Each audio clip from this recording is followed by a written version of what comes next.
6장입니다. 갈라디아서 6장.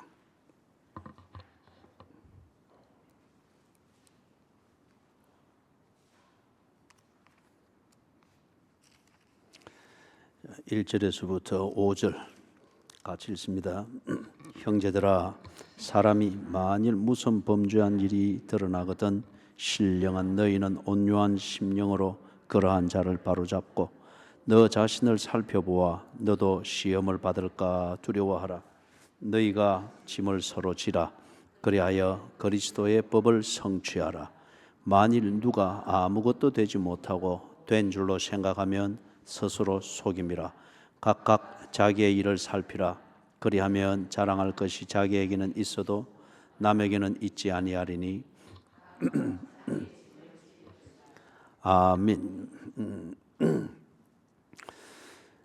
자, 우리 이 본문을 지금 네 번째 봅니까? 그래서 사람이 만일 무수한 범죄한 일이 드러나거든. 그래서 간단히 정리하면은 이거는 있을 수밖에 없습니다. 있을 수밖에 없습니다. 이제 그런데 문제는 이런 문제가 있는 것을 어떻게 생산적으로 잘 처리하느냐 하는 것이 문제입니다. 문제가 안 일어날 수가 없거든요. 이제 그때에 생산적으로 처리한다고 하는 것은 목적에 변함이 없고, 그리고 목적에 집중하는 방향에 변함이 없도록 그렇게 문제를 관리하고 정리하는 것이 문제를 해결하는 것이죠. 그래서 온유한 심정으로 그러한 자를 바로 잡아라 그랬습니다. 그래서 유야무야하는 것, 그 다음에 언제나 가해자, 문제를 일으킨 사람의 입장에서 서서 이해는 하되 그 사람이 마음 편하도록 해주는 것, 그게 문제를 해결하는 게 아닙니다. 바로 잡아야 됩니다. 이게 앞에서 말한 대로 목적에 변함이 없어야 됩니다. 그리고 목적에 집중된 방향에 있어서 변함이 없어야 됩니다. 그리고 목적을 이룰 수 있도록 그렇게 정리가 되어 있어야 됩니다. 이게 바로 잡는 것입니다. 그래서 이걸 위해서 어떻게 하라는가. 1절 하반절에서 너 자신을 살펴보아 너도 시험을 받을까 두려워하라. 그래서 너도 그럴 수 있는 사람이다 하는 것을 이걸 알게 될 때에 비판을 위해서 또는 판단을 위해서 문제에 접근하는 것이 아니고, 우리가 마태복음 7장 12절에 있는 것처럼 남에게 대접을 받고자 하는 대로 너희도 그렇게 하라 그랬지 않습니까? 그래서 동병상련, 이 입장을 가지는 게 문제를 해결하는데 상당히 근본적인 태도가 된다 하는 이것을 우리가 가르치면서 2절에 짐을 서로 지라. 이때 말하는 이 짐은 지워진 짐입니다. 내가 원해서 진 짐이 아니고 지워진 짐입니다. 그래서 지난 수요일을 볼 때 이 짐의 성격은 근본적으로 벌입니다. 내가 잘못했기 때문에 그 결과를 내가 감당할 수밖에 없는 겁니다. 그래서 지워진 벌입니다. 그러면 이 짐을 서로 지라 했단 말이에요. 그렇기 때문에 나도 그럴 수 있는 사람이라는 거죠. 간음을 할 수가 있고, 도둑질을 할 수가 있고, 망할 수도 있고, 거짓말을 할 수도 있고, 다들 한 번씩은 해봤잖아요. 했을 때의 양심이 어떻든지, 그리고 양심의 가책을 느낄 때 정말 사람들 모이는 데서 그 심정이 어떻든지 다 겪어봐서 알지 않습니까? 그럴 때에 누가 어떻게 하면은 내가 내 양심의 가책으로부터 자유할 수 있고, 그리고 내 신앙을 바로 세워서 나갈 수 있는지 다 그 바람들이 있었잖아요. 그죠? 다 바람들이 있었고 한데, 그것을 헤아리면서 지금 그 문제를 일으킨 자, 그리고 일어난 문제를 바로 잡아야 되는데 문제가 해결될 수 있도록 가장 효과적이고 덕을 세우고 그리고 지혜로운 그 방법이 무엇이며 그리고 교제가 무엇인가를 생각하라. 그게 짐을 서로 지는 겁니다.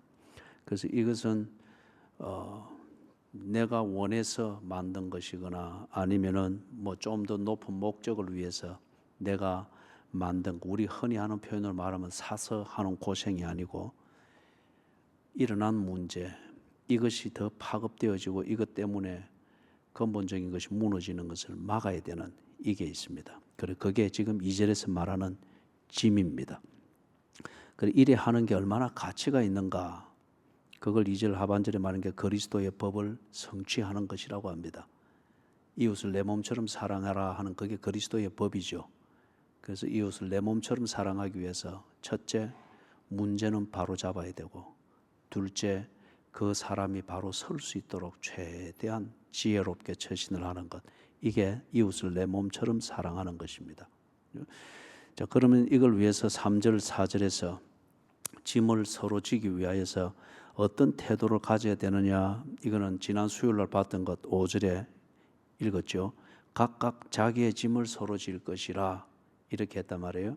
자, 이걸 위하여서 우리가 먼저 해야 되는 게 있었습니다. 2절에서 말하는 것, 짐을 서로 지라. 이것을 해야 되는데 이게 제대로 되기 위하여서 3절과 4절이 돼야 된다는 거죠. 이 3절과 4절, 3절에서는 내 자신을 살펴보라는 거죠. 내가 나 자신을 살필 때 내가 목사이지만은 이게 계급이 아니고, 그리고 내가 목사이기 때문에 하나님으로부터 뭔가 남보다 뛰어난 공적이 있고 남보다 뛰어난 도덕이 있고 무슨 재주가 있어서 그런 게 아니다. 이걸 언제나 잊지 말라는 겁니다. 잊지 말라. 그것은 자기에게 주어진 달란트입니다. 그리고 자기에게 주어진 분량입니다. 그리고 이것은 목적, 우리가 이 목적을 크게 말할 때는 고린도전서 10장 31절에 있는 것처럼 하나님의 영광을 위하여 하라 그러지 않습니까? 이 목적을 이루는 데 있어서는 목사든 장로든 뭐 방언을 하는 사람이든 방언을 못하는 사람이든 삼청천에 간 경험이 있는 사람이든 언제나 밥 먹을 때 기도밖에 할 줄 모르는 사람이든 그 중심에 있어서는 믿음이라고 하는 데 있어서는 똑같다는 겁니다. 똑같다는 거예요. 그렇기 때문에 이 3절 이걸 가지고 하나님의 은혜로 살고 하나님이 주신 은혜 안에서 깨달은 목적을 위해서 사는 데 있어서는 똑같은데, 여기에 어떤 다른 걸 가지고 내가 높은 자리에 있다든지 뭔가 남보다 더 능력이 있다든지 이런 것으로 착각을 하게 될 때에 절대 그 사람은 짐을 서로 지지를 못합니다. 비판자가 되든 정죄하는 자가 되든 아니면은 소외시키는 자가 되든 뒤에서 수군수군하는 자가 되는 거죠. 그죠? 절대 남이 지은, 그 사람이 지은 죄로 인해서 짐을 지고 가는 그것에 깨끗한 내가 왜 같이 동행을 해야 되느냐, 이리 되는 거죠. 성전으로 올라가던 바리새인과 세리가 그 앞에서 기도할 때 바리새인의 태도와 같은 그게 되는 거죠. 그죠? 누가 아무것도 되지 못하고 된 줄로 생각하면은, 이러면은 짐을 서로 질 수가 없기 때문에 이 착각에서 꼭 깨어나야 된다. 그죠? 그 다음에 4절에서 말하는 것은 자기 일을 살펴라. 자기 일을 살펴라. 이 말은 내가 하나님의 은혜로 구원받았는지 이것을 첫째 살피고, 두 번째 구원을 받았으면은 내가 하나님의 영광을 위해서 어떤 달란트를 가지고 얼마 많은 대가를 치르면서 그렇게 사는 것이 내 몫인지, 이것을 꼭 살펴라는 겁니다. 세 번째, 나는 그 부름 받은, 그리고 받은 은혜대로 제대로 살고 있는지 그것을 꼭 살피라는 겁니다. 내가 꼭 남보다 좀 더 하고 남보다 뭐 기도 1시간 더 하고 헌금 좀 더 많이 하고 그런 것 하면은 절대 그 사람은 회개하지 못합니다. 절대 회개하지 못하고 남을 정죄하고 판단하고, 그리고 그의 기도는 언제나 비판과 원망이 될 거예요. 주야 우리 교회를 도와주시고, 주야 우리 가정을 도와주시고, 그리고 그 뒤에 나오는 건 전부 다 불평이고 불만이고 원망이고 자조적이고, 그죠? 다 그리 된단 말이에요. 그런데 이게 4절이 될 때에 내가 하나님께 받은 은혜로 산다. 그리고 나같이 못나고 모질고 무지하고 못된 것을 하나님의 은혜로 살고 그 은혜를 입은 자로서 목적을 정하여 살 수 있도록 하기 위해서 내게 주신 은혜가 있단 말이에요. 내게. 그죠? 여러분들에게는 하나님께서 한두 마디 하면은 10가지를 깨우칠 재주가 있지만은 나 같은 것은 하나님께서 10가지를 말해줘도 10번을 반복해 말해줘도 한 번을 깨달을까 말까 하니까 때로는 내게는 여러분에게 있을 필요가 없는 기적이라는 사건이 필요할 수도 있단 말이에요. 이걸 통해서 깨닫고 주 앞에 서는 것은 똑같은 겁니다. 똑같은 겁니다. 하나님 앞에서 흠도 없고 점도 없는 자로 담대하게 하나님의 자녀로 서는 것, 이 하나의 목적을 위해서 어떤 사람은 하나님께서 기적이라고 하는 걸 통해서 정신 차리게 해가지고 그걸 깨닫게 하고, 어떤 사람은 성경 한번 읽는 걸 통해서 이 깊이를 깨달으면서 높은 수준에서 그 일을, 그런 삶을 사는 게 하고, 그러나 이게 서로 능력의 차이든지 하나님 앞에서 앉을, 야고보 엄마가 그렇게 했던 것처럼 좌의정되고 우의정되고 그걸 결정하는 조건은 아니단 말이에요. 그죠?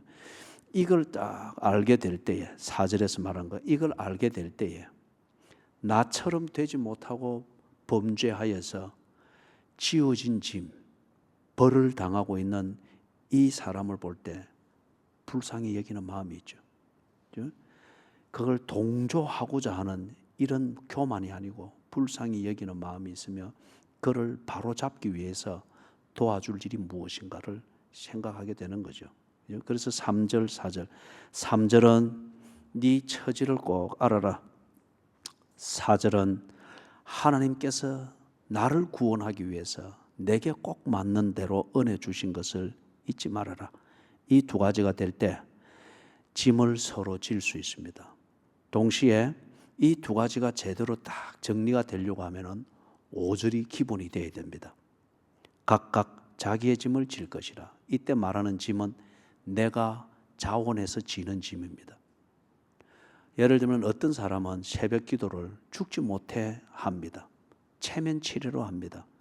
그런데 어떤 사람은 주를 더욱더 만나는 시간을 가지기 위해서 동산 안에 밤늦도록 있으려 하나 할 일 많은 세상으로 주께서 가라 하시니 갑니다. 그러니 기도 자리가 또 돌아 보여지고 또 돌아 보여지고, 그리고 새벽이 기다려지고, 그래서 새벽같이 마리아가 예수께서 묻힌 무덤을 향하여 달려가듯이 새벽같이 주를 만나고자 하는 그 일념으로 나오는 거예요. 이거는, 그런데 그게 쉽지 않잖아요. 새벽 기도는 곧 순교입니다. 순교. 그죠? 계속 새벽 기도는 곧 순교입니다. 저는 그렇게 생각합니다. 이게 벌을 받아서가 아니고, 또는 뭐 소위 현대교회가 말하듯이 장로 되기 위해서, 권사 되기 위해서, 뭐 표받기 위해서, 뭐 그렇게 해서 얼굴 내밀기 위해서 다니는 게 아니고, 그거는 2절에서 말하는 이런 짐입니다. 그죠? 아무 의미 없는 짐을 지는 거죠. 그런데 이게 주님을 더욱 만나고, 오늘은 어떤 말씀으로 주께서 내 일과를 열어주실까? 그 주님이 기다려져서 그렇게 찾아오는 것.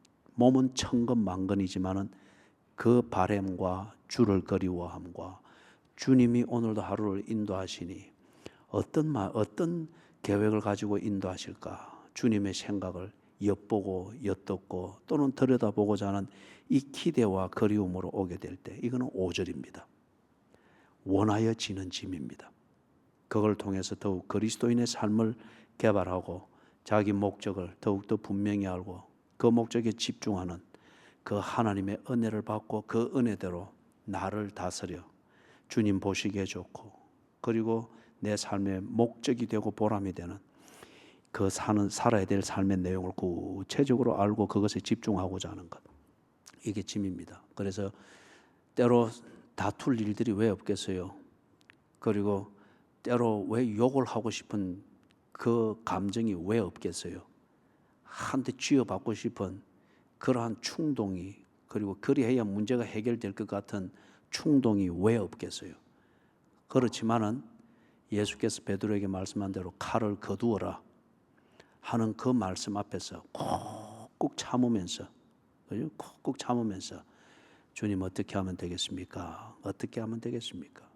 그게 짐을 진 거잖아요. 내가 내답기 위하여서, 새벽 기도 마치고 온 아버지 답기 위해서, 그리고 늘 너를 위해서 기도한다, 입만 열면 그렇게 말하는 기도하는 엄마로 그렇게 각인을 시켰으면 기도하는 엄마답기 위하여서, 그래서 덕을 세우기 위하여서 나를 꾹 참으며 주 앞에서 한 번 더 물어보고 기도한 양심 앞에 다시금 내 이 불타오르는 감정을 다시 한번 점검해 보는 것. 이 참는다고 하는 게 보통 일이 아니잖아요. 그러나 이게 내 기도한 양심대로 깨달은 말씀대로 처신하는 것이다 믿고 그걸 콕콕 견뎌내는 것, 이게 각각 자기의 짐을 지는 겁니다. 목사는 목사의 분량답게, 권사는 권사의 분량에 맞게, 장로는 장로의 값에 맞게 그렇게 자기의 처신을 하기 위해서 모자라는 것을 더하려고 하고 넘치고 삐뚤어진 것을 바로잡기 위해서 자기에게 채찍을 가하는 것, 그게 각각 자기의 짐을 지는 것이죠. 예수께서 누가복음에서 하신 표현으로 빌면은 이게 자기의 십자가를 지는 겁니다. 제 십자가를 지고 나를 좇을 것이니라.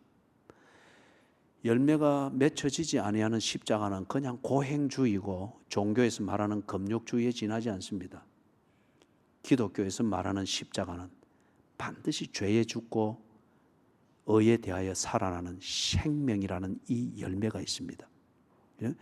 예를 들어서 우리가 교회에서든지 집안에서든지 자식을 위하여 또는 초신자를 위하여 나중 믿은 자를 위하여서 내가 내 십자가를 지고 간다, 내 십자가를 지고 가는 이 퀄리티, 이 내용을 가지고 자식을 양육함이 있을 때에 그 자식은 반드시 생명으로 살아나게 됩니다.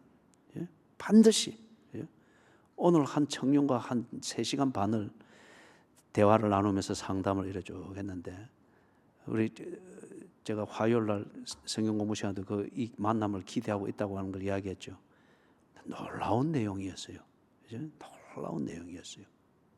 완전히 돌아가 가지고 어떻게 하면은 내가 경험하고 본 이 예수님을 잘 믿을 수 있습니까? 그게 그 청년의 3시간 반 동안의 대화의 주제였습니다. 그리고 성경을 쭉 읽어가면서 그 성경을 읽어가며 깨닫는 그것을 고뇌 속에서 이야기를 하는데 정확하게 읽었어요. 정확하게 읽고 정확하게 깨닫고. 그래서 우리가 정말 하나님을 바라보면서 이 각각 자기의 짐을 지듯 장로답게 성경 읽고 목사답게 성경 읽고 권사답게 성경 읽고 하면은 바로 깨닫습니다. 바로 깨닫는다고요. 성령의 감동으로 기록된 말씀인데 그 하나님을 목마르게 구하면서 이 성경을 읽을 때 그 성령께서 왜 그 지성을 열고 감정을 열어주지 않겠어요? 예? 놀라운 일이에요. 그래서 지금 오늘 그 청년과 나눌 때 그 청년의 지금 주제는 오늘 이 문맥으로 치면은 내가 져야 될 짐이 무엇입니까? 이걸 묻는 거였어요.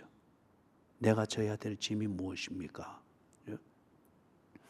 그래서 그 부분에 대해서 쭉 얘기했는데, 자, 그러면 오늘 이걸 이제 마지막으로 정리하면서 각각 자기의 짐을 질 것이라. 이게 되어야 2절과 같은 그리스도의 법을 성취하기 위하여서 남의 짐을 져주는 이게 가능합니다. 그러면은 5절에서 각각 자기의 짐을 질 것이라. 이게 뭘까요? 거기 이제 또 관주를 찾는 연습을 하면서 우리가 이렇게 같이 풀어봅니다. 관주에 뭐가 붙어 있습니까? 관주 기호에 뭐가 붙어 있죠? 자, 그러면 티커스를 그걸 찾아보니까 어느 성경 구절하고 다 연결이 되어 있습니까? 그럼 찾아보십시다.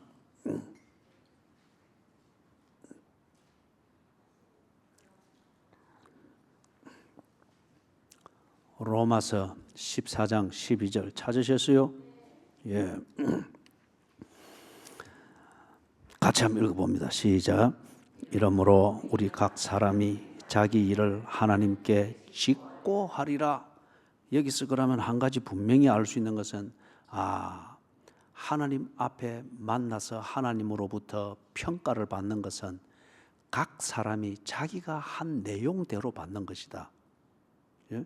그러면 하나님 앞에 내가 딱 섰을 때에 시냇가에 심은 교회 분위기가 어땠나, 이 분위기 가지고 덤으로 넘어가는 것은 아무것도 없습니다. 그죠? 자기가 한 내용대로 하나님으로부터 평가를 받습니다. 자, 그런데 하나님이 딱 보는데 평가를 하는데 전상순 목사가 이 영 엉망이다 말이에요. 그 앞에 설 때는.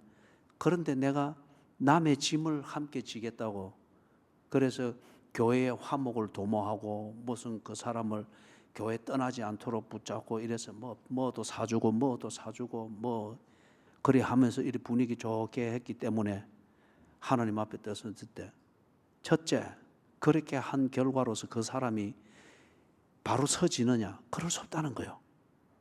내가 이미 하나님 앞에서 더러운 자이며 하나님 앞에서 추악한 죄인으로 그렇게 드러날 수밖에 없는 12절에 말하는 것처럼, 그죠? 이렇게 되는 반면에 그런 것 같으면 내가 아무리 남에게 뭐 돼지국밥 늘 또 돼지국밥 이야기 나오는 거예요. 이제 좀 메뉴를 바꿉시다.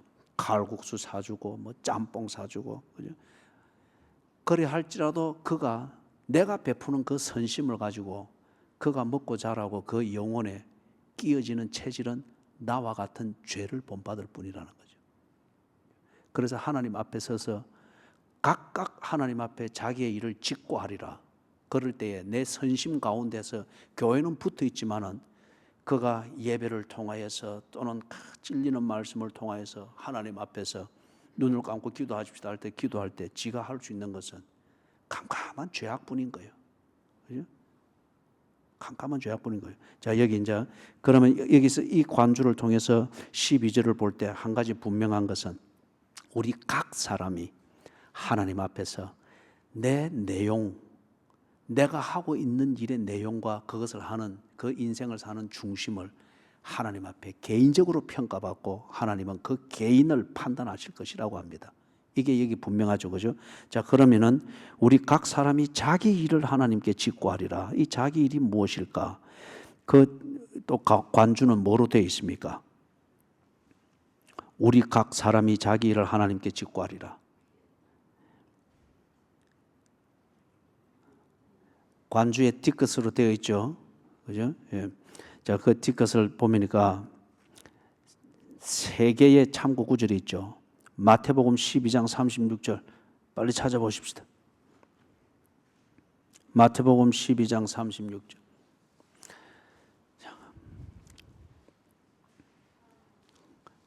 같이 읽습니다. 시작.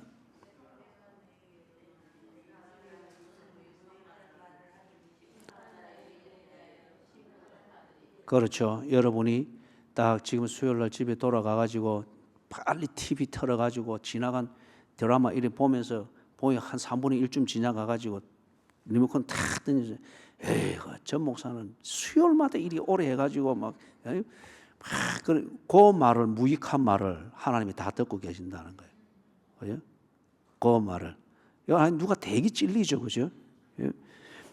그 다음에 마태복음 16장 27절.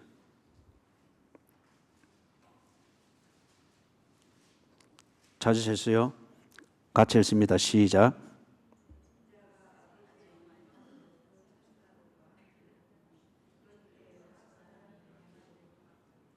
예, 거기도 각 사람이 어떻게 했는가에 대하여서 판단할 것이라고 그렇게 말하죠. 그죠? 각 사람이 어떻게 했는가. 그 다음에 한 군데 더 베드로전서 4장 5절. 요거는 좀 신경 써서 읽어야 됩니다. 베드로전서, 베드로후서는 하여튼 문장이 조금 복잡해요. 그래서 거기서 나오는 대명사든지 이 복합 문장 구조를 잘 새기면서 읽으셔야 됩니다. 베드로전서 4장 5절이었죠. 같이 읽습니다. 시작.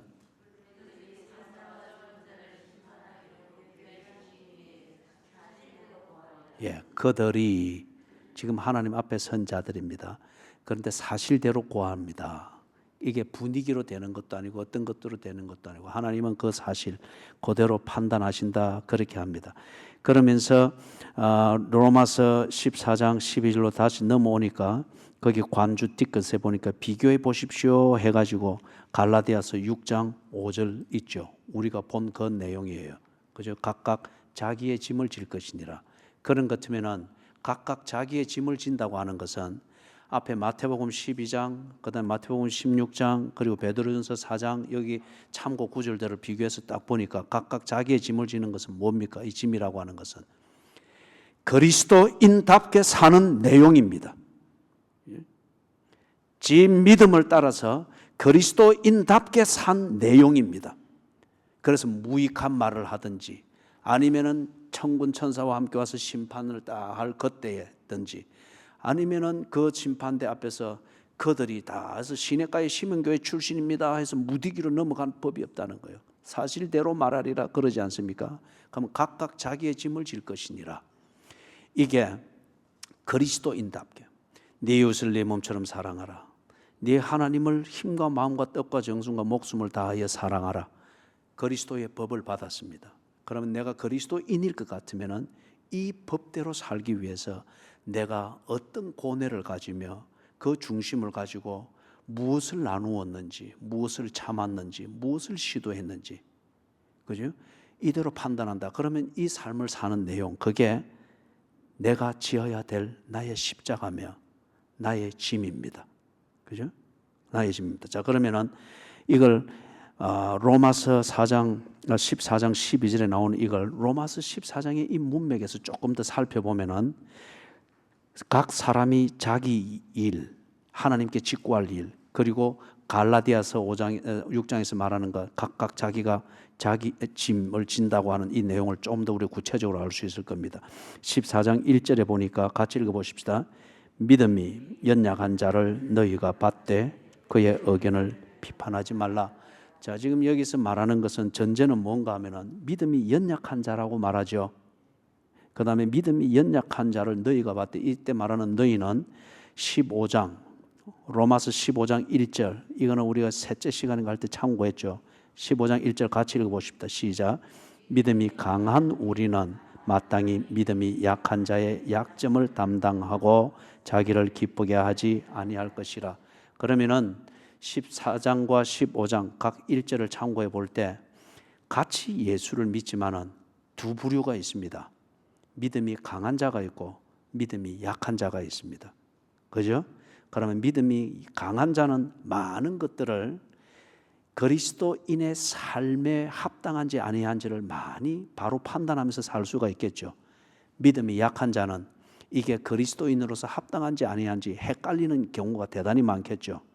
그럴 때에 다시 14장 1절로 돌아와 가지고 믿음이 연약한 자가 그렇게 헷갈려서 지 믿음대로 그렇게 했을 때 믿음이 강한 자들을 눈에 볼 때는 그게 잘못이잖아요.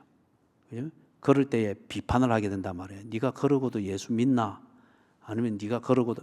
그러면 여기 지금 말하는 전제는 뭔가 하면은 14장에서 지금 앞으로 말하는 게 12절까지 우리 살펴보는데 전제는 예수를 믿는 사람입니다. 예수를 믿는 사람. 예수를 믿지 아니하는 자가 하는 그 불신에서 나오는 그것에 대해서는 지금 이 14장 1절에서 12절은 해당이 되지 않습니다. 예수를 믿음에도 불구하고 많이 모르기 때문에 또는 믿음이 약하기 때문에 꼭 어떤 경우는 예수를 믿지 아니하는 자처럼 처신을 해가지고 갈라디아서 6장 1절에 나오는 것처럼 범죄하는 일이 있을 수가 있다는 거예요. 자, 그러면 이럴 때에 믿음이 강한 자는 믿음이 연약한 자, 그 자를 받되 비판하지 마라. 바로 잡는다고 하는 이게 비판 일색으로 나가는 것이 아니라고 하는 것을 이야기를 하죠. 그런데 어떤 경우인가 2절 3절을 보니까 어떤 사람은 모든 것을 먹을 만한 믿음이 있고 믿음이 연약한 자는 채소만 먹느니라.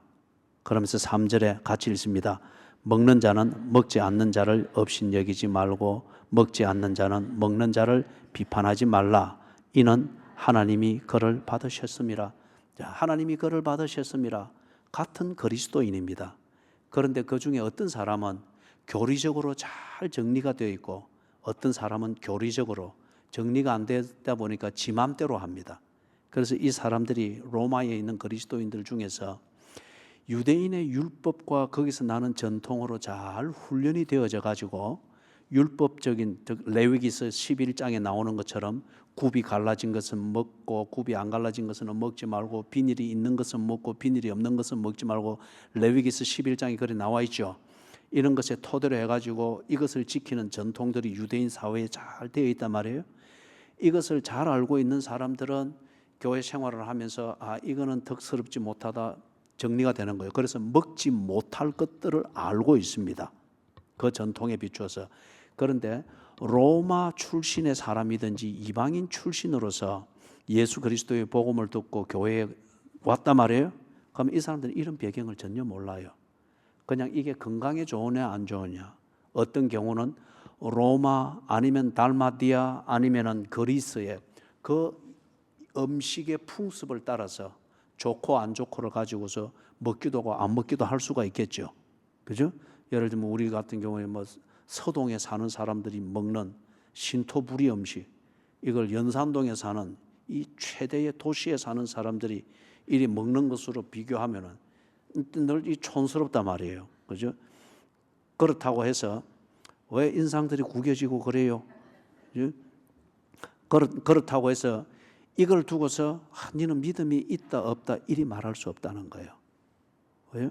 그런데 이게 이제 로마에 있는 교회 교인들 사이에서 이런 배경들의 차이가 있으니까 이걸 가지고서 율법에 비추어 보고 이게 참 전통인데 이런 거는 먹어서는 안 되는데, 굽이 안 갈라진 거는 먹어서는 안 되는데 너거는 이거 자고 지금 바베큐 파티하네? 너가 지금 그 세례 받았다는 거 거짓 아니가? 지금 이런 식이 되는 거예요. 그죠? 그런데 여기 보니까 3절 마지막에서 이는 하나님이 그를 받으셨습니다. 먹고 안 먹고 이걸 덕을 세울 수 있는 문제가 있을 수 있으나 이것이 구원을 받는 데 있어서 결정적인 문제가 아닌데 왜 이걸 가지고 구원받았다 못 받았다 또는 교회가 쪼개질 정도로까지 네가 알고 있고 네 몸에 익은 교리적 입장을 가지고서 그걸 이해하지 못해서 네하고 반대되는 식생활을 하고 있는 사람을 정죄하느냐. 그걸 지금 말하는 거예요. 그죠? 그 다음에 4절에서부터 4절 여기 보니까 4절 같이 한번 읽어보십시다. 남의 하인을 비판하는 너는 누구냐? 그가 서 있는 것이나 넘어지는 것이 자기 주인에게 있음에 그가 세움을 받으리니 이는 그를 세우시는 권능이 주께 있음이라. 그죠? 이게 그 당시에는 종을 부리는 이 사회 제도가 있었잖아요. 종은 주인의 재산입니다. 종은 인간이 아니고 그 당시 사고방식과 법에 정의한 종의 신분은 주인의 재산입니다. 그렇기 때문에 종의 도덕은 주인이 됐다면 된 거예요. 주인이 너는 안 됐다 하면은 다른 옆에서 무슨 입방아를 찧어도 주인이 안 됐다면 그 종은 틀린 겁니다. 그래서 주인에게 매를 맞든지 법이 정한 대로 벌을 받는 겁니다. 그렇기 때문에 옆에서 훈수 들고 그거 하지 마라 이거예요. 주인이 안 됐다면 종은 틀린 것이고 주인이 됐다 하면 너가 뭘 하든 이 주인은 바로 서는 것이라는 것이죠. 그래서 그 뒤에 이는 그를 세우는 권능이 주께 있음이라. 한편으로는 종을 합법적이 되게 하고 불법적이 되게 하는 것은 그 종을 소유한 주인의 판단에 있다는 거죠. 주인의 판단에. 그래서 이것을 비교해 가지고 우리 신앙에 맞추면은 믿음이 약한 자든 믿음이 강한 자든 그의 주인은 예수 그리스도다 이거예요. 그래서 예수 그리스도의 구속의 은혜로 됐다고 하면은 믿음이 약해서 꼭 예수 안 믿는 사람처럼 네 눈에는 보일지라도 그도 피로 값주고 사신 하나님의 자녀라는 거예요.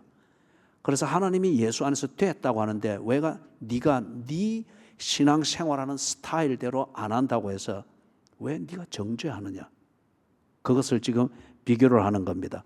그 다음 5절에서 보니까 어떤 사람은 이날보다 저날보다 낮게 여기고 어떤 사람은 모든 날을 같게 여기나니 각각 자기 마음으로 확정할지니라. 여기 지금 이거는 절기의 문제입니다. 절기 안식일이 있고 또는 뭐 유월절이 있고 오순절이 있고 그 다음에 이 외에도 그들에게는 좀 과장해서 말하면 유대인들의 달력은 거의 다 절기입니다. 거의 다 절기예요. 그죠? 우리는 주중에 이 수요 예배 오는 것만 해도 귀찮게 막 여기서 꿈틀대잖아요. 그죠? 그들은 일주일 내내 성소를 가야 되는 거예요. 일주일 내내. 그래서 같이 우리도 이 원칙대로 하면은 매일 교회를 와야 됩니다. 매일 교회를 와서 매일 예배를 드려야 되는 거예요. 그죠? 표정들이 왜 그래요? 그죠? 그래서 여기 이제 그런데 어떤 사람은 이제 우리 표현을 말하면 새벽기도 가는 것 이게 제일 중요하다. 그래서 새벽기도 안 오는 사람들을 가소롭게 여기는 거예요. 근데 어떤 사람은 니는 새벽기도 오고 그런데 수요일 예배 드리고 주일 예배 드릴 때 맨날 졸대. 그럴 빼야 말로 새벽기도 다니노. 내같이 딱 수요일 예배 드리면서 아싸라하게 딱 예배 드리고 새벽기도는 깨끗하게 안 가고 이게 분명한 거지. 라면서 새벽기도 교인하고 수요 교인하고 막 싸우는 거예요. 전부 지 옳다 내 옳다 하면서 막 티격태격 싸우는 거예요. 그 다음에 또 한편에는 기도방의 분들이 딱 또 나서가지고 우리는 새벽뿐만 아니고 수요일까지 우리가 다 한다. 기도방에 안 오는 사람들은 다 틀렸다. 그죠? 삼파전이 되는 거예요. 이걸 어떻게 해야 되겠어요? 그죠? 그래서 여기 이제 바울이 5절 마지막에 그러면 각각 자기 마음으로 확정할지니라.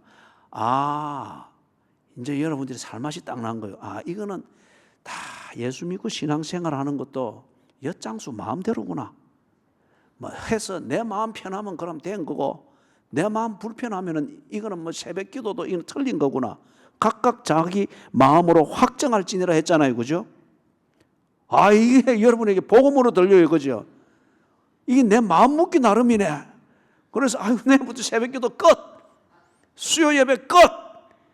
수요 예배도 드리다가 딱 8시 반 되면 전 목사 뭘 하든지 나는 간다. 가서 TV 앞에 앉아서 리모컨 잡고 리모컨은 나의 목자시니 그죠? 내가 심심함이 없으리로다. 그죠? 그러면서 마음에 위안이 되는 거는 로마서 14장 5절을 봤다 이거지. 각각 자기 마음으로 확정할지니라. 여러분들 얼굴이 좀 펴져요. 그죠? 근데 가짜는 언제나 우리로 하여금 순간적으로 웃게 만드는 거예요.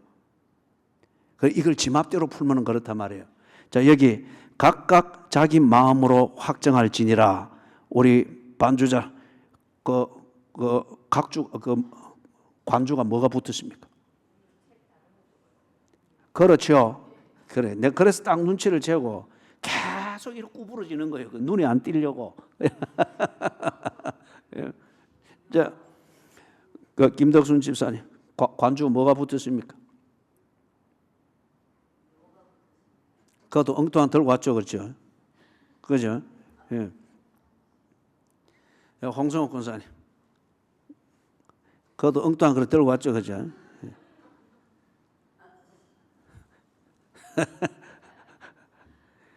내가 이 좀 속에 불을 좀 깔아앉히고 물 한번 마시고. 자, 관주 성경 가지고 있는 분, 거기 관주가 뭐가 붙어 있습니까? 요가 붙어 있죠, 그죠? 자, 이제 여러분이 착각하고 있는 복음이 이제 깨집니다, 그죠? 자, 거기 보니까 남홍윤 권사님 성경 구절 참고 뭐를 해라 했습니까?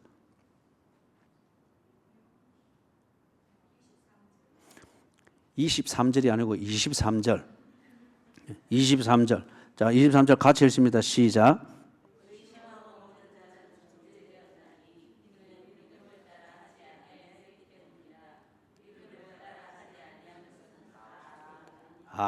그죠. 김영숙 집사님 못 찾았어요? 자, 거기 14장 5절 마지막에 각각 자기 마음으로 확정할지니라. 이게 엿장수 마음대로다 이 말이 아니에요. 각각 자기 마음으로 확정할지니라 하면 어떤 마음인가? 어떤 마음인가? 이것은 거기 23절 14장 23절 찾으셨어요? 지금 김영숙 집사님은 저 갈라디아서 펴놓고 앉아 있었죠. 자, 23절. 우리 김덕순 집사님 자매를 위해서 우리 다 같이 한번 읽습니다. 시작. 의심하고 먹는 자는 정죄되었나니 이는 믿음을 따라 하지 아니하였기 때문이라. 믿음을 따라 하지 아니하는 것은 다 죄니라. 예수 그리스도를 믿는 믿음, 이것이 없는 마음, 그것을 가지고는 6장 5절에 말한 이것에는 해당이 안 되는 거예요. 아까 우리 14장 1절 할 때 이야기했죠. 14장 1절부터 12절에 말하는 이 내용은 어떤 사람에게 해당이 돼야 된다고 했습니까? 믿음을 가진 자, 믿음을 가진 자, 이걸 다른 말로 하면 예수를 믿는 사람이라는 거요. 예수를 믿는데 그 중에 어떤 부류는 믿음이 약하고 어떤 사람은 믿음이 강하다고 했죠. 그렇기 때문에 여기 6장 5절에서 말하는 게 각각 자기의 마음으로 확정할지니라, 예수를 믿는 그 믿음에서 세워진 마음으로 확정하라는 거예요. 그러면 이 말이 뭐예요? 누구는 이걸 먹고 누구는 이걸 안 먹는데 이게 예수를 믿는 사람다운 것이냐 아니냐 그렇게 판단을 해보라는 거죠. 좀 어려운 표현으로 말하면 이 꼼장어를 먹는 것이 하나님을 예배하는데 합한가 합하지 않은가, 성도의 교제를 나누는 데 있어서 이거 먹고 안 먹고 하는 것이 합한가 합하지 않은가, 믿음을 따라 판단해 보라는 겁니다. 그러면 믿음이 작은 자는 그 판단이 좀 더 허술할 수는 있겠죠. 믿음이 큰 자는 그것을 판단하는 게, 그러나 근본적인 건 뭡니까? 이게 하나님이 보시기에 옳은지 안 옳은지, 이 근본적인 고민은 있겠죠. 그죠? 여러분 이 부분 이해됐어요? 그렇기 때문에 여기서 14장 5절에서 말하는 것, 각각 자기의 마음으로 확정할지니라, 엿장수 마음대로 하는 게 아니에요. 내가 예수를 믿는 것 같으면 예수를 믿는 사람으로서, 그리고 예수를 믿는 사람의 삶의 목적에 비추어 볼 때 이것이 합당한가 합당하지 아니한가, 저 사람이 지 마음대로 저렇게 하고 저게 믿음이라 말하는데 정말 저게 예수 그리스도의 복음에 합당한지 합당하지 아니하는지 그렇게 판단을 해보라는 거예요. 그럴 때는 내 성향하고는 다르지만은 예수 그리스도의 복음에는 어긋나지 않는 것 같으면은 이거는 내가 참고 견뎌야 될 문제입니다. 무슨 말인지 이해가 되시죠? 그죠? 내 성향에서 볼 때는, 그리고 하나님이 내게 주신 삶의 패턴에서 볼 때는 나는 새벽 기도를 할 수 있는 사람인데 저 사람은 볼 때는 새벽 기도를 나오지는 않고 하는데 저 사람의 삶의 내용을 볼 때는 새벽 기도를 나올 수 없는 구조다. 그죠? 그럴 때에 새벽 기도를 통해서 나는 큰 은혜를 받고 내 신앙 생활을 잘 이루어 가는데 나처럼 안 하는 저 사람, 그를 정죄할 이유가 없다는 거예요. 그죠? 또 이 말 또 딱 따가지고, 이제 목사님이 예배 시간에 뭐 새벽 기도 안 나온다 해서도 그거 뭐 한 쭈끼로 한 쭈끼로 흘리면 되겠구만. 그것도 믿음을 따라 생각을 해보시라고요. 그래 하는 게 옳은지 안 옳은지. 그러면 14장 5절 이해가 됐어요? 각각 자기 마음으로 확정할지니라. 어떤 사람은 먹고 어떤 사람은 먹지 않는 이 면에 있어서. 자, 거기 6절 같이 또 읽어봅니다. 시작. 나를 중히 여기는 자도 주를 위하여 중히 여기고 먹는 자도 주를 위하여 먹으니 이는 하나님께 감사하며 먹지 않는 자도 주를 위하여 먹지 아니하며 하나님께 감사하느니라. 자, 이게 전제가 돼야 됩니다. 그죠? 새벽 기도를 못 오는 자는 나름대로 하나님께 감사하고 하나님께 집중하는 자기의 삶이 있다고 하는 이 중심을 우리가 같이 그리스도인이 된 공동체를 때문에 이것을 믿어주라는 거죠. 그 다음에 나와 다른 스타일로 방향으로 어떻게 그렇게 시간을 지키고 그렇게 할 때에 그 나름대로 생활이 있고 그리하니 그럴 수 있다고 하는 것을 인정을 해주라는 거예요. 그럴 때에는 서로 대화하고 서로 권면하고 새벽기도 한번 나와보지 그래 하는 이 대화들이 얼마든지 이루어질 수 있다는 거죠. 그거는 비판이 아니고 정죄가 아니고 분명히 그런 대화로 인해서 상처가 만들어지고 그러지는 아니할 거예요. 그죠? 예. 자, 그런데 이제 7절, 8절에서 이걸 딱 정리를 합니다. 같이 읽습니다. 7절, 8절 시작. 우리 중에 누구든지 자기를 위하여 사는 자가 없고 자기를 위하여 죽는 자도 없도다. 우리가 살아도 주를 위하여 살고 죽어도 주를 위하여 죽나니 그러므로 사나 죽으나 우리가 주의 것이로다. 아멘. 거기 이제 관주를 보니까 7절, 8절에 읽었던 이 관주, 거기에 유자가 붙어 있죠. 우리 중에 시작되는 유 되어 있는데 거기 참고 구절이 고린도서 5장 15절, 갈라디아서 2장 20절, 베드로전서 4장 2절 이것들을 보니까 보면은 이게 이해가 됩니다. 특별히 그 갈라디아서 2장 20절은 다 외우죠. 우리 권사님들은 다 외우죠. 예? 같이 외웁니다. 시작.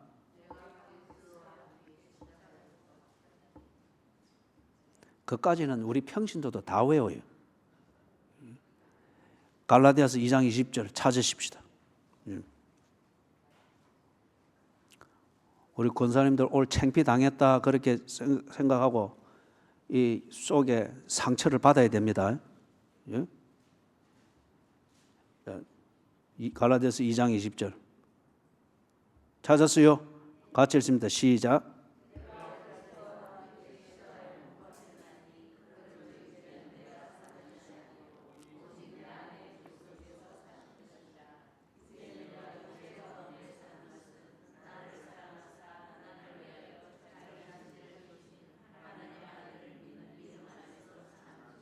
예, 이게 지금 7절, 8절에서 말하는 겁니다.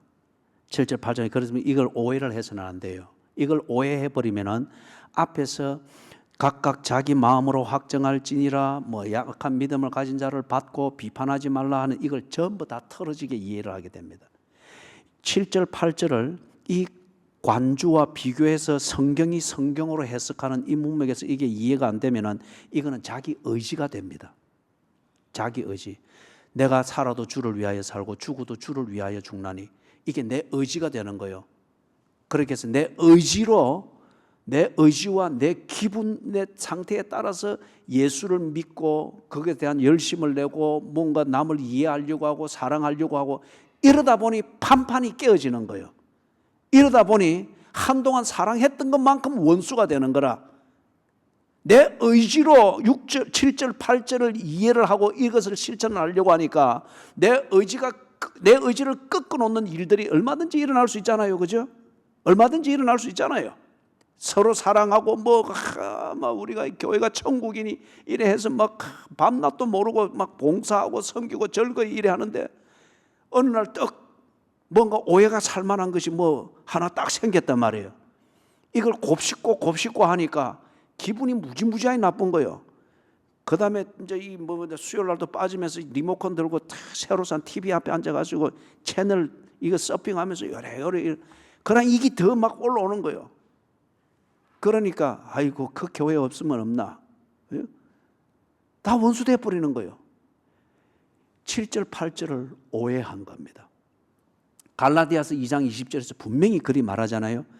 내가 살아도 주를 위한 이제 내가 사는 것은 내가 육체 가운데서 하나님의 아들을 믿는 믿음 안에서 사는 것이라. 그죠? 그 믿음 안에서 사는 것이 어떻게 해서 가능해졌죠? 갈라디아서 2장 20절 초반부에 내가 그리스도와 함께 십자가에 못 박혔다고 했습니다. 다시 말해서 7절 8절처럼 이렇게 사는 것은 내가 살아도 주를 위해 살고 죽어도 주를 위해서 죽는 이 신앙생활, 이 믿음이 가능한 것은 예수께서 나를 위하여서 죽으시고 부활하심으로 내게 새 생명을 준 이 구원 때문입니다. 하나님의 이 은혜, 나를 하나님의 자녀로 만든 죽어도 나를 위하여 죽었고 그분이 부활하여도 나를 살리기 위해서 부활한 이것 때문에, 이 은혜 때문에 내가 이제 새 생명을 사는 거예요. 그렇게 살 수밖에 없는 거예요. 그게 지금 이 7절과 8절이단 말이에요. 이 말이 그럼 무슨 말입니까? 앞에서 본 대로 믿음이 약하든 믿음이 크든 예수 그리스도의 이 은혜로 구원을 받았기 때문에 예수가 죽어도 나의 구원을 위하여 죽었고 살아도 구원받은 생명으로 살 수 있도록 하기 위해서 그분이 사나 죽으나 나를 위하여서 하나님의 구원의 은혜를 위해서 그렇게 한 것을 내가 알고 그 새 생명이 되었기 때문에 믿음이 크면 큰 대로 적으면 적은 대로 하나님의 자녀가 됐다는 거예요. 그래서 이제 그 은혜로 하나님의 자녀답게 산다는 겁니다. 그죠? 그 은혜로 하나님의 믿음이 작은 자는 그 고민이 좀 옅을 것이고 믿음이 큰 자는 그 고민이 성숙할 것이고 그래서 사나 죽으나 주를 위하여 살게 되었다는 겁니다. 그죠? 이걸 많이 아는 자는 이게 거룩한 고민이 될 거고 이것을 아직 얼마간 모르는 자는 그냥 구원받은 은혜만 즐거워할 줄 알았지 사는 것은 여전히 지 기분 나는 대로 사는 그래서 마음에 점점 고민이 쌓이는 그게 있을 수 있겠죠. 그래서 7절, 8절 이게 진심입니다. 믿음이 작은 자든 믿음이 큰 자든, 그래서 갈라디아서 6장 1절에서 말하는 것처럼 때로 범죄함으로 인해서 꼭 예수 믿지 아니하는 자처럼 그렇게 하는 미성숙한 삶이 여전히 있음에도 불구하고 그리스도께서 목숨 버려 나를 하나님의 자녀 되게 하신 하나님의 자녀라는 거예요. 살아도 주를 위하여 살고 죽어도 주를 위하여 죽는 하나님의 자녀가 되었다는 겁니다. 그렇기 때문에 이것을 많이 알고 있는 꼭 큰 오빠 같고 큰 형님 같은 믿음이 강한 너희는 막내 동생 같은 믿음이 약한 자를 그렇게 받아줄 수 있도록 하여라. 그죠? 잘못한 게 있으면 그걸 위해서 바로 잡아주면서 죽어도 주를 위하여 죽고 살아도 주를 위하여 살게 된 하나님의 자녀된 자신의 본질을 볼 수 있도록 도우라는 겁니다. 자, 그래서 9절 10절 보니 이를 위하여 그리스도께서 죽었다가 다시 살아나셨으니 곧 죽은 자와 산 자의 주가 되려 하심이라. 10절 네가 어찌하여 네 형제를 비판하느냐, 어찌하여 네 형제를 업신여기느냐, 우리가 다 하나님의 심판대 앞에 서리라. 기록되었을 때 주께서 이르시되 내가 살았노니 모든 무릎이 내게 꿇을 것이요 모든 혀가 하나님께 자백하리라 하였느니라. 그래서 12절 같이 읽습니다. 이러므로 우리 각 사람이 자기 일을 하나님께 짓고 하리라. 7절 8절처럼 살았는지, 그 중심, 그 고백으로 살았는지, 이것을 하나님 앞에, 다른 말로만 하나님이 그 개개인에게 각각에게 묻게 될 것이고 판단하게 될 것이라는 겁니다. 그렇기 때문에 네가 주일 성수를 하는 방식이 있고 믿음이 약한 자가 주일 성수를 하는 방식이 있고, 그죠? 대연동에 있을 때 주일날 우리가 음식을 사 먹고 하는 것을 공식적으로 광고를 했습니다. 예배를 드리고 주일날 주의 일을 하고 성도의 교제를 하는데 이 목적을 위해서 필요하다면 식당에서 식사를 하십시오. 공식적으로 광고를 하고 풀었습니다. 그럼에도 불구하고 주일날 이 목적을 위해서 할 때에 교회가 이렇게 한 분씩 모여서 주일날 이렇게 꼭 할 수밖에 없을 때 나는 여전히 주일날 돈을 쓰고 하는 것, 이것은 이 그리스도인으로서 해서는 안 될 일이라고 해서 그것을 정죄하고 그것을 피하고 어떤 이렇게 된다고 하게 되는 것 같으면 이 부분에 대해서, 이 성경 본문에 대하여서 그는 깊이 고민을 안 한 겁니다. 반면에 그것을 알고 주일날 보다 성도의 교제와 예배의 목적을 위해서 필요한 돈을 쓰면서 음식을 사 먹는다, 남용하는 것은 안 되죠. 그 목적으로 해서 꼭 필요해서 그렇게 한다. 그런데 꼭 저 사람은 옛날 그 하듯이 꼭 거기에 매여서 이래 하는 걸 정죄하면서 이렇게 한다라고 할 때 이걸 왕따를 시키고 이러면 그 역시, 그 불효 역시 이 본문 말씀을 각각 자기의 짐을 지라는 이 구체적인 내용을 모르고 있다는 거예요. 그죠? 그걸 두고 오히려 남을 비판하고, 그래서 서로 짐을 지는 것, 그것을 거부하면서 오히려 그걸 두고 비판하고 정죄하게 되는, 이것이 된다는 것이죠. 자, 사랑하는 여러분, 말씀을 정리를 합니다. 다시 갈라디아서 6장으로 돌아가 가지고 본문으로 돌아가십시다. 6장 5절에 각각 자기의 짐을 질 것이니라. 각각 자기의 짐을 질 것이니라. 이 짐을 진다고 하는 것이 무엇인가? 그리스도인답게 사는 것입니다. 내가 하나님의 은혜로 구원받았다. 이 내게 주어진 하나님의 은혜가 무엇인가를 아는 사람, 그거는 각자 정도가 다 다를 수가 있습니다. 약하게 알고, 많이 알고, 강하게 알고, 그죠? 그 다음에 내가 이것을 아는 그대로 사는 삶의 내용이, 어떤 사람은 요만한 얕은 수준에 있을 수 있고 어떤 사람은 밤새도록 그것이 나로 하여금 생각하게 만들고 그 다음 일을 구상하게 만들 정도로 높고 깊은 부분에 있을 수가 있습니다. 그죠? 각각 정도의 차이는 있습니다. 그럴지라도 이걸 남과 비교하지 말고 내가 그리스도인인 것을 알고, 그렇기 때문에 내가 어떻게 처신해야 되는가, 이게 남이 볼 때는 아무것도 안 보이지만 내 중심과 내 믿음을 따라 그게 고문회가 될 때 거기에 대해서 부끄럽지 않게 처신을 하라는 거예요. 부끄럽지 않게 처신을 하는 거예요. 그게 각각 자기의 짐을 지는 겁니다.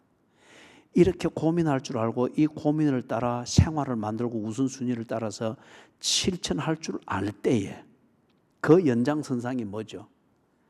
서로 짐을 지는 이게 실천이 되는 거다는 거죠. 그게 그리스도인이 마땅히 해야 되는 것임을 알기 때문에.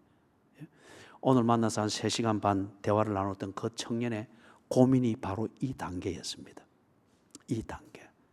하나님이 은혜로 나를 구해 주었고, 그래서 이 청년이 아주 이전에 만나면은 찬송을 부르고 하는 이것을 아주 가소롭게 여기고 그랬단 말이에요.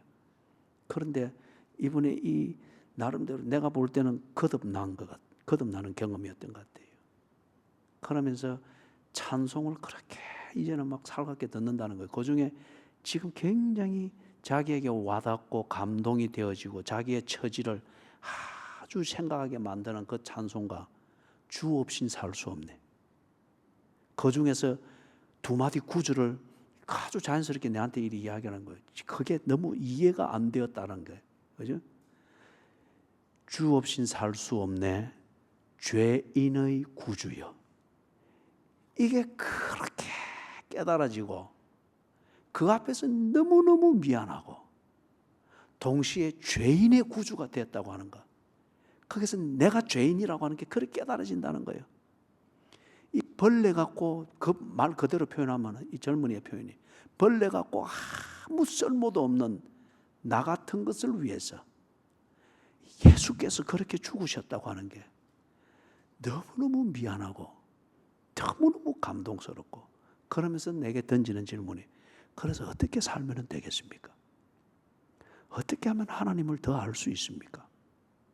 이게 오늘 주제였어요.